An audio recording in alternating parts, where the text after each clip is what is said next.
আজকে বানাবো লাল শাক ভাজা। গরম ভাতে যদি একটু শাক ভাজা থাকে তাহলে কিন্তু জমে যায়। চলুন রেসিপিটা শুরু করি। কড়াই সরষের তেল গরম করে দিয়ে দিলাম শুকনো লঙ্কা ফোড়ন, রসুন থেতো করে দিয়েছি, পেঁয়াজ কুচি আর দেব কাঁচা লঙ্কা কুচি। ভালো করে এই ফোড়নগুলো সব ভেজে নিতে হবে।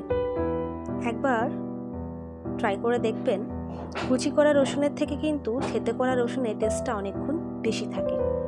তাই আমি প্রেফার করব রসুনটা কুচি করে না দিয়ে থেতো করে দেব। তারপর ভালো করে কেটে ধুয়ে রেখেছিলাম লাল শাকগুলো।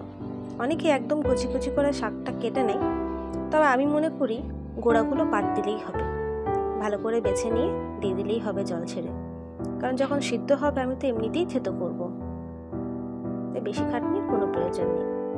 জাস্ট একটু আলতোভাবে মিক্স করলাম এপিট ওপিটটা। আমার এই ছোট্ট চ্যানেলে যারা নতুন, অনুরোধ থাকবে চ্যানেলটিকে সাবস্ক্রাইব করে পাশে থাকা বেল আইকনটা ক্লিক করে অল নোটিফিকেশনটাকে অন করে দেবেন। আর পরবর্তী ভিডিওতে কিসের রেসিপি দেখতে চান সেটা আমাকে অবশ্যই জানাবেন। সেই রেসিপির ভিডিও নিয়ে যত শীঘ্রই সম্ভব হাজির হয়ে যাব। দিয়ে দিলাম পরিমাণ মতো নুন আর দেবো 1 চিমটি হলুদ। হলুদের কিন্তু কোনো দরকার নেই, চাইলে স্কিপ করতেই পারেন, তবে দিলাম। এরপর একটু মিক্স করে নিতে হবে হলুদটা নুনটাকে।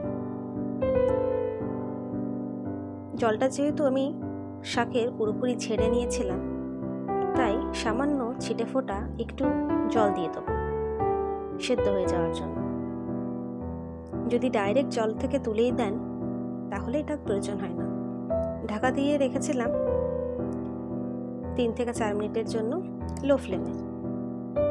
ভালো করে সিদ্ধ হয়ে গেছে, থেতো করে দিলাম কিছুটা, আর অনেকটা জল কিন্তু অবশিষ্ট রয়েছে। তাই থেতো করার পর আমি আবারও ঢাকা দিয়ে রাখবো ওই 2 মিনিটের জন্য, যেন পুরো জলটা শুকিয়ে যায়। আমার রেসিপিটা যদি ভালো লেগে থাকে তাহলে অবশ্যই একটা লাইক, কমেন্ট এবং শেয়ার করতে ভুলবেন না। 2 মিনিট পর পুরো জলটা কিন্তু শুকিয়ে গেছে, তাই আবারও নেড়েচেড়ে নিয়ে একদম শাকটাকে ভাজা ভাজা করে নিতে হবে। নাড়তে চাড়তে থেতোও করব আর ভাজা ভাজা করেও নেব। চাইলে উপর থেকে ভাজা বাদাম ছড়াতে পারেন, বা এই সময় ভাজা বাদাম দিলে দিয়ে দিতেও পারেন কিছুটা। তবে আজ আমি বাদাম দিয়ে করছি না, আজ দেব কিছুটা পোস্ত। লাল শাক ভাজার উপর কাঁচা পোস্তটাও কিন্তু দারুণ চাই।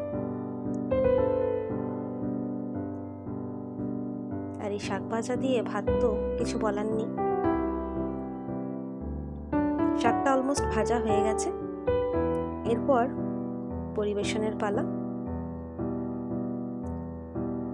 একটা প্লেটের মধ্যে কিংবা যে কোনো জায়গায়, যে কোনো একটা পাত্রে তুলে নিয়ে উপর থেকে একটু কাঁচা পোস্ত ছড়িয়ে দেব। চলুন, দেখা হচ্ছে পরের ভিডিওতে নতুন রেসিপির সাথে। সুস্থ থাকবেন, ভালো থাকবেন, সাবধানে থাকবেন। কেমন হয়েছে জানাতে ভুলবেন না।